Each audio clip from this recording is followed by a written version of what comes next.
হজের মধ্যে হজ্জে তামাত্তু করা উত্তম। হজ্জে তামাত্তু কাকে বলে?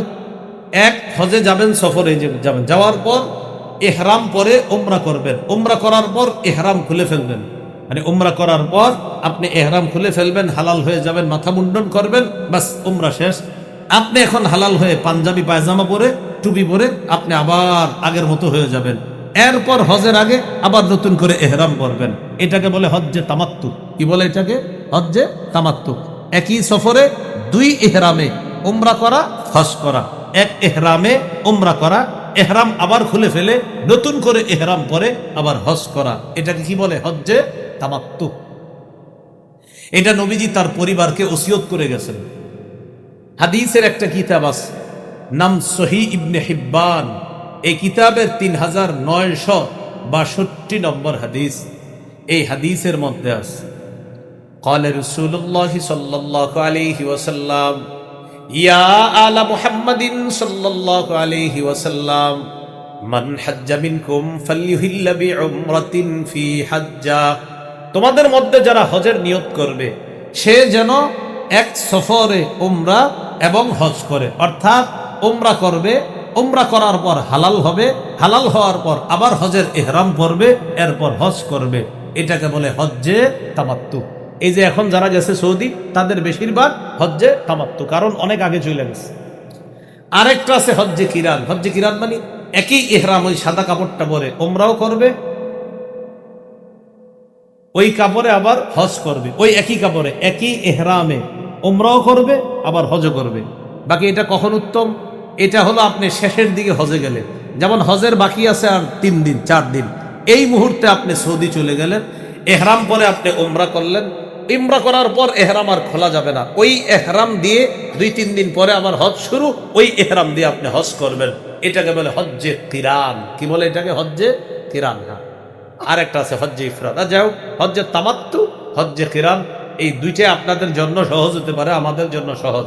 যদি আগে আগে সফরে যান তাহলে হজ্জে তামাত্তু, আর যদি শেষের দিকে যান তাহলে হজ্জে কিরান। হজ্জে তামাত্তু মানে ইহরাম একবার পরে উমরা করা, আবার হালাল হওয়া, আবার ইহরাম পরে হজ করা। আর হজ্জে কিরান মানে শেষের দিকে যাবেন, যাওয়ার পর ইহরাম পরে উমরাটা করবেন, ওই ইহরামে আবার হজ করা। ওই সময়কে স্মরণ করুন যখন আমি ইব্রাহিমকে ঠিকানা দিলাম, জানিয়ে দিলাম মাকান আল বাইত, কাবা ঘরের স্থানটা যখন তাকে আমি চিহ্নিত করে দিলাম, কাবা ঘরের স্থানের ঠিকানা যখন আমি তাকে দিলাম। কাবা ঘর কিন্তু ইব্রাহিম নবী পুনর্নির্মাণ করেছেন। আগে থেকেই কাবা দুনিয়াতে আল্লাহ আগেই নির্মাণ করেছেন ফেরেশতাদের মাধ্যমে। পরবর্তীতে ওই কাবা আল্লাহ তাআলা আসমানে উঠায় নিছে নূহ নবীর বন্যার সময়। নূহ নবীর জামানায় যে বন্যা হয়েছে, বন্যার সময় কাবা আল্লাহ উঠায় নিছে। পরবর্তীতে কাবার যে ভিত্তি ছিল, ওই ভিত্তির জায়গাটা ইব্রাহিম নবীকে আল্লাহ দেখায়া দিছে। ওই ভিত্তির উপরে ইব্রাহিম নবী কাবা আবার পুনর্নির্মাণ করছে। এই কথাটা সূরা বাকারার 127 নম্বর আয়াতে আছে। وَإِذْ يَرْفَعُ إِبْرَاهِيمُ الْقَوَاعِدَ مِنَ الْبَيْتِ وَإِسْمَاعِيلُ। স্মরণ করো ওই সময়কে যখন ইব্রাহিম এবং ইসমাইল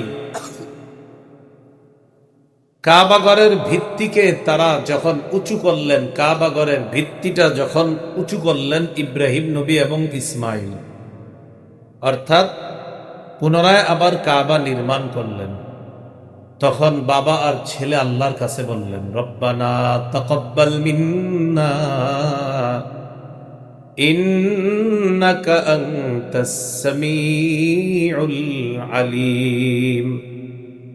হে আমাদের রব, আমরা দুইজনে মিলে যে ঘর পুনর্নির্মাণ করলাম, আমাদের এই কাজ আপনি কবুল করেন, আপনি সর্বশ্রোতা সর্বজ্ঞানী। এখান থেকে বোঝা যায় মসজিদ মাদ্রাসা করে যেন অহংকার না আসে ভিতরে, বরং এটা আল্লাহ আমাকে করার তৌফিক দিয়েছে, এই জন্য সব কৃতিত্ব আল্লাহকে দেওয়া। তো এই কথাটাই সূরা হজের 26 নম্বর আয়াতে আল্লাহ বলেন, وَإِذْ بَوَّأْنَا لِإِبْرَاهِيمَ مَكَانَ الْبَيْتِ স্মরণ করো ওই সময়কে যখন আমি ইব্রাহিমকে কাবা ঘরের জায়গার ঠিকানাটা দিয়ে দিলাম আর হুকুম করলাম ওয়াতাহির বাইতিয়া লিত্তাইফিনা ওয়াল কাইমিনা ওয়ার রুকআইস সুজুদ।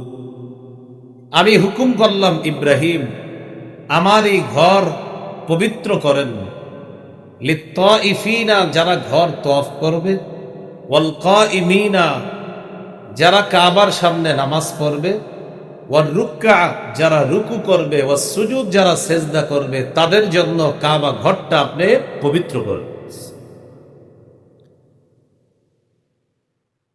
এরপরে আল্লাহ বলেন ওয়াআযিন ফিন-নাসি বিল-হাজ্জি ইয়াতুকা রিজালা, আপনি মানুষের মাঝে হজের ঘোষণা করেন, ইয়াতুকা রিজালা,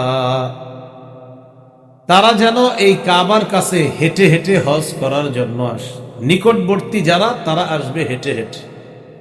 ওয়ালা কুল্লি দাবিরি ইয়াতিনা মিন কুল্লি ফাজ্জিন আমিক, দূরবর্তী স্থান থেকে ওটের উপর সওয়ার হয়ে তারা এখানে আসবে হজ করার জন্য। নিকটে যারা তারা হেঁটে আসবে, দূরে যারা তারা ওটের উপর সওয়ার হয়ে আসবে। এত বেশি সফর করবে, সফরের কারণে ওট রোগা হয়ে যাবে, অর্থাৎ দূর দূরান্ত থেকে তারা হজ করতে আসবে। কেন আসবে হজে? লিয়াশহাদু মানাফিআ লাহুম, যাতে তারা লিয়াশহাদু প্রত্যক্ষ করতে পারে, মানাফিআ লাহুম দুনিয়াবি এবং আখিরাতের উপকার সমূহ, কল্যাণ সমূহ যেন তারা প্রত্যক্ষ করতে পারে, এই জন্য হজে যাবে। হজে যাওয়ার পর দুনিয়াবি উপকারিতা কি? দুনিয়াবি উপকারিতা হলো হজে গেলে কেউ গরিব হয়েছে এরকম ইতিহাস এই পর্যন্ত পৃথিবীতে লেখা হয়নি।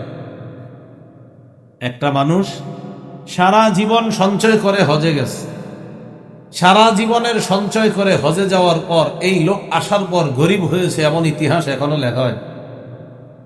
কিন্তু সারা জীবনের সঞ্চয়ে অন্যান্য কাজ করে মানুষ গরিব হয়েছে এরকম ইতিহাস আছে, কিন্তু হজ কইরা মানুষ গরিব হয়েছে এমন ইতিহাস এখনো লেখা হয় না। এটা দুনিয়াবি উপকার। আখেরাতের উপকার তো আছেই। এই হলো হজে গিয়ে উপকারিতা সমূহ, কল্যাণ সমূহ। আর কি করবে? ওয়াযকুরু ইসমাল্লাহি ফি আইয়ামিম মা'লুমাতিন আলা মা রাযাকাহুম মিন বাহিমাতিল আন'আম, নির্দিষ্ট দিনে তারা আল্লাহ যে পশুগুলা তাদের জন্য রিজিক হিসাবে দিয়েছে এই পশুগুলাকে তারা আল্লাহর নাম নিয়ে জবাই করবে, মানে নির্দিষ্ট দিনে তারা কোরবানি করবে। কোরবানি করার পর ফাকুলু মিনহা ওয়া আত'ইমুল বাইসাল ফাকির, আল্লাহ বলেন কোরবানির গোশত তোমরা খাবা, ওয়া আত'ইমুল বাইসাল ফাকির, দুস্থ গরিব যারা তাদেরকেও খাওয়াবা। এই হলো আপনার সূরা হজের আয়াতসমূহ। সূরা আলী ইমরানের ৯৭ নম্বর আয়াতে আছে ওয়ালিল্লাহি আলান নাসি হিজ্জুল বাইতি মান ইসতাতাআ ইলাইহি সাবিলা, যাকে আল্লাহ তাআলা সামর্থ্য দান করেছেন, যেই ব্যক্তি পরিবারের খরচ বহন করার পর কাবা পর্যন্ত পৌঁছার সামর্থ্য রাখে, সেখান থেকে আবার দেশে ফিরে আসার সামর্থ্য রাখে, তার জন্য হজ করা ফরজ হয়ে যায়। হজ জীবনে একবারই ফরজ হয়। সহিহ মুসলিমের বর্ণনা আন আবি হুরায়রা রাদিয়াল্লাহু তাআলা আনহু قال قال رسول الله صلى الله عليه وسلم خطبنا رسول الله صلى الله عليه وسلم فقال يا أيها الناس قد فرض الله عليكم الحج فحجوا, নবীজি একটা খুতবা দিলেন, একটা ভাষণ দিলেন। ভাষণে রাসূলুল্লাহ সাল্লাল্লাহু আলাইহি সাল্লাম বললেন, হে জনগণ, আল্লাহ তোমাদের উপর হজ ফরজ করেছেন, তোমরা হজ করো। ফাকাল রাজুলুন আকুল্লা আমিন ইয়া রাসূলুল্লাহ, এক ব্যক্তি বললেন, হুজুর হজ কি প্রতি বছর ফরজ? নবীজি চুপ রইলেন হাত্তা ক্বালাহা সালাসা। এই কথাটা তিনি তিনবার বললেন। তিনবার বলার পর নবী বললেন, লাউ কুলতু নাআম লা ওয়াজাবাত ওয়ালা মাসতাতাতুম। তুমি যে তিনবার বললা হজ কি প্রতি বছর ফরজ, আমি যদি বলে ফেলতাম হ্যাঁ, তাহলে হজ প্রতি বছর ফরজ হয়ে যেত, আর তোমরা এটা করতে সক্ষম হতো না। বেশি প্রশ্ন কেন করো? যা বলছি তা গ্রহণ করো, বেশি প্রশ্ন করবা না। তুমি যে তিনবার বললা হজ কি প্রতি বছর ফরজ, আমি যদি একবার বলতাম হ্যাঁ, তো প্রতি বছর হজ করা সামর্থ্যবানদের জন্য ওয়াজিব হয়ে যেত, আবশ্যক হয়ে যেত। তাহলে হজ কয়বার ফরজ? একবার। হাদিসের একটা কিতাব আছে, নাম ইবনে মাজাহ। এই কিতাবের 2886 নম্বর হাদিস, কিতাবুল মানাসিক বা হজের অধ্যায়, হজের বিধিবিধানের অধ্যায়, পরিচ্ছেদ ফরদুল হজ, হজ ফরজ হওয়া সম্পর্কে পরিচ্ছেদ। এই হাদিসের বর্ণনাকারী আকরা ইবনে হাবেস রাদিয়াল্লাহু তাআলা তিনি বলেন, রাসূলুল্লাহ সাল্লাল্লাহু আলাইহি সাল্লামকে তিনি প্রশ্ন করলেন, আল হজ্জু ফি কুল্লি সানাতিন আও মাররাতান ওয়াহিদা। ইয়া রাসূলুল্লাহ, হজ কি প্রতি বছর ফরজ নাকি একবার? فقال رسول الله صلى الله عليه وسلم بل مرة واحدة। রাসূলুল্লাহ সাল্লাল্লাহু আলাইহি সাল্লাম বললেন, হজ জীবনে একবার ফরজ। তাহলে এই হাদিস থেকে জানলাম হজ একবার ফরজ। এই হলো দ্বিতীয় কথা। 3 নম্বর কথা, হজ ফরজ হয়ে গেলে তাড়াতাড়ি হজ করে ফেলবেন, বিলম্ব করবেন না। ইবনে মাজার হাদিস 2883 নম্বর হাদিস। হাদিসটি খুব মন দিয়ে গুরুত্ব সহকারে শোনেন। قال رسول الله صلى الله عليه وسلم من أراد الحج فليتعجل। রাসূলুল্লাহ সাল্লাল্লাহু আলাইহি সাল্লাম বলেন, যে ব্যক্তি হজের নিয়ত করে সে যেন তাড়াতাড়ি হজ করে। فإنه قد يمرض المريض وتضل الضالة وتعرض الحاجة। কেননা কখনো কখনো মানুষ অসুস্থ হয়ে যায়, কখনো কখনো প্রয়োজনীয় জিনিস হারিয়ে যায়, কখনো কখনো এমন প্রয়োজন সামনে আসে যেই প্রয়োজন আসার পর হজের টাকাগুলা খরচ হয়ে যায়। তো নবীজি বললেন, হজের নিয়ত করলে টাকা পয়সা থাকলে তাড়াতাড়ি চলে যাও, কেননা তুমি অসুস্থ হয়ে যেতে পারো, কেননা তোমার এই টাকাগুলা লুট হয়ে যেতে পারে, ডাকাত ছিনতাই করে নিয়ে যেতে পারে, কেননা এমন কোন প্রয়োজন সামনে আসবে যেই প্রয়োজনে তোমার এই টাকাগুলা কাজে লেগে যাবে, তখন আর হজ করতে পারবা না। যেমন করোনার সময় অনেক মানুষ হজের নিয়ত করছে, আইন হলো হজে যাওয়া নিষেধ, পরে 2 বছর 3 বছর আর হজে যেতে পারলো না। আমাদের দেশের অসংখ্য চাকরিজীবী বেকার হয়ে গেল, যাদের উপর হজ ফরজ তাদের অনেক আত্মীয় স্বজন বেকার হলো। মানবিক খাতিরে তারা তাদের জমানো টাকাগুলা তাদেরকে দেওয়া শুরু করলো। কি করবে? হজেও যেতে পারছে না, আবার এই দিক দিয়া আত্মীয় স্বজন না খেয়ে মরতেছে, তাদের পিছনে টাকা খরচ করা শুরু করলো।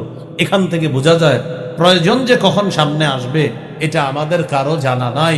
করোনা যে আসবে, হজ যে বন্ধ হবে, এটা আমরা কেউ জানতাম না। তাই নবী বললেন, হজের নিয়ত যারা করে তারা যেন তাড়াতাড়ি হজ করে, কেননা সে অসুস্থ হয়ে যেতে পারে, প্রয়োজন সামনে আসতে পারে, কখনো কখনো ওই প্রয়োজনীয় টাকা পয়সা হারিয়ে যেতে পারে। আব্দুল্লাহ ইবনে আব্বাস রাদিয়াল্লাহু তাআলা আনহুমার বর্ণনা, সহিহুত তারগীব হাদিসের কিতাব 1111 নম্বর হাদিস।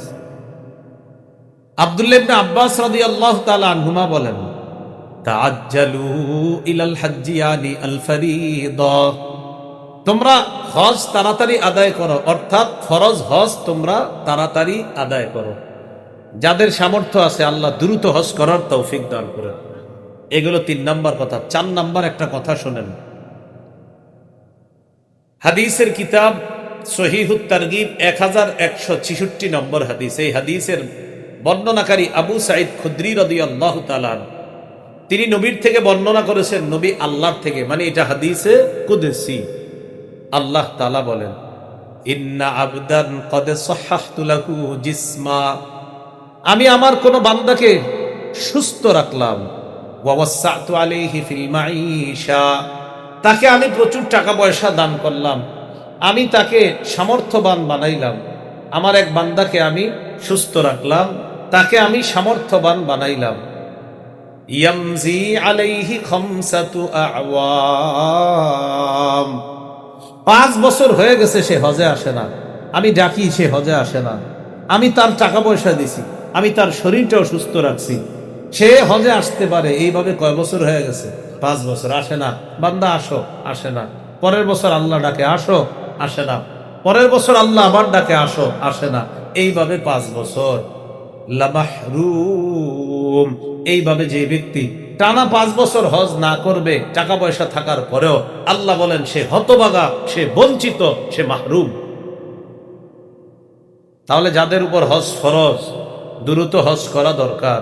চিন্তা করে অমুক কাজটা করে হজে যাব, মেয়েটা বিয়ে দিয়ে হজে যাব, এই চিন্তা বাদ দেন, দ্রুত হজ করে ফেলেন। আল্লাহ তৌফিক দান করেন। 5 নাম্বার কথা, হাদিসের একটা কিতাব আছে সহিহ ইবনে খুজাইমা, এই কিতাবের 2506 নম্বর হাদিস। আব্দুল্লাহ ইবনে ওমর রাদিয়াল্লাহু তাআলা আনহুমার বর্ণনা, তিনি বলেন, ইস্তামতিউ বিহাদাল বাইত ফাকাদ হুদিমা মাররাতাইনি ওয়া ইরফাউ ফিস সালিসা। হে জনগণ, তোমরা তাড়াতাড়ি এই কাবার মাধ্যমে বরকত লাভ করো। কাবা 2বার ধ্বংস করা হয়েছে, 3য় বার কিন্তু আল্লাহ আসমানে উঠায়া নিবে, তখন আর চাইলেও হজ করতে পারবা না। আল্লাহ আমাদের যারা সামর্থ্যবান তাদেরকে দ্রুত হজ করার তৌফিক দান করেন। এইগুলো 5 নম্বর কথা। 6 নম্বর কথা, হাদিসের একটা কিতাব আছে, নাম হলো আল মুস্তাদরাক লিল হাকিম। এই কিতাবের 1664 নম্বর হাদিস। অনেক মানুষ আছে তারা বৈরাগ্যতা দেখায়া হজে যায় না, সন্ন্যাসবাদীগিরি করে এরা হজে যায় না। যেমন প্রয়োজন ছাড়া ছবি তোলা হারাম, এটা ওলামায়ে কেরামও বলে প্রয়োজন ছাড়া ছবি তোলা হারাম। কিন্তু প্রয়োজন কখন? পাসপোর্টের ছবি প্রয়োজন, আইডেন্টি কার্ডের ছবি প্রয়োজন, জন্ম নিবন্ধনের ছবি প্রয়োজন, হজে যাওয়ার সময় ছবি তোলা প্রয়োজন। আমাদের দেশে একদল লোক আছে ছবি তুলতে হবে এই জন্য হজে যায় না। ছবি তুলতে হবে এই জন্য কই যায় না? ছবি তোলা ঠিক না, এটা সব আলেম বলবে, কিন্তু হজে যাওয়া প্রয়োজন, পাসপোর্ট প্রয়োজন, আইডেন্টি কার্ড প্রয়োজন, জন্ম নিবন্ধন প্রয়োজন। ওনারা হজে যায় না কেন? ছবি তুলবে এই জন্য হজে যায় না, অতি পিছাও। এটা হাদিসে নিষেধ। লা সরুরাতা ফিল ইসলাম, ইসলামে সন্ন্যাসবাদী নাই, ইসলামে বৈরাগ্যতা নাই। এখন হজে যাওয়ার জন্য ছবি এটা প্রয়োজন, এটা এখন শুধু এতটুকু অংশের সময় জায়েজ, অন্য সময় প্রয়োজন ছাড়া ছবি তোলা হারাম। কিন্তু হজে যাওয়াটা এটা প্রয়োজন, ছবি তোলা এটা জায়েজ। এ হলো 6 নাম্বার কথা। 7 নাম্বার কথা, হজের বিধিবিধান রাসূলুল্লাহ সাল্লাল্লাহু আলাইহি সাল্লামের সুন্নাহ থেকে শিখে নেওয়া। নাসাইর হাদিস 3092 নম্বর হাদিস, 3062 নম্বর হাদিস। এই হাদিসের মধ্যে আছে, قال رسول الله صلى الله عليه وسلم خذوا مناسككم فإني لا أدري لعلي لا أحج بعد عامي هذا। নবী বলেন, তোমরা আমার কাছ থেকে হজের বিধিবিধানগুলা গ্রহণ করো, শিখে নাও, কারণ এমনও হতে পারে আগামী বছর আমি আর হজে আসব না। উদ্দেশ্য, নবী বুঝতে পেরেছেন বেশি দিন আর দুনিয়াতে থাকবে না, মানে আগামী বছর হজের সময় আল্লাহ রসুল দুনিয়াতে থাকবেন না। তো নবী বলেন, হতে পারে আগামী বছর আমি হজে আসতে পারবো না। অনেক সাহাবী বুঝে ফেলছে যে আল্লাহ নবী আল্লাহর কাছে চলে যান। এ হলো 7 নাম্বার কথা। 8 নাম্বার, হজে গিয়ে 3টা কাজ কঠিনভাবে নিষেধ। যাদের আত্মীয় স্বজন গেছে এই 3 কথা ডেলি মনে করায় দিবেন। 1 নাম্বার, অশ্লীল কাজ করা নিষেধ। 2 নাম্বার, পাপাচার করা নিষেধ। 3 নাম্বার, ঝগড়া করা নিষেধ। 1 নাম্বার অশ্লীল কাজ নিষেধ, 2 নাম্বার পাপাচার নিষেধ, 3 নাম্বার ঝগড়া করা নিষেধ। এইটা অনেকের হয়, ঝগড়া হয়ে যায়, এই জন্য নিষেধ করবেন।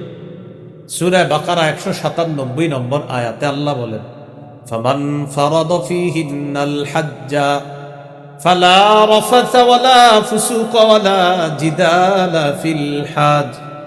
যে ব্যক্তি নিজের উপর হজ আবশ্যক করে নিল, অর্থাৎ হজে গেল, হজে যাওয়ার পর ফালা রাফাসা, অশ্লীল কাজ করা যাবে না, ওয়ালা ফুসুকা, পাপাচার করা যাবে না, ওয়ালা জিদালা ফিল হাজ, ঝগড়া করা যাবে না।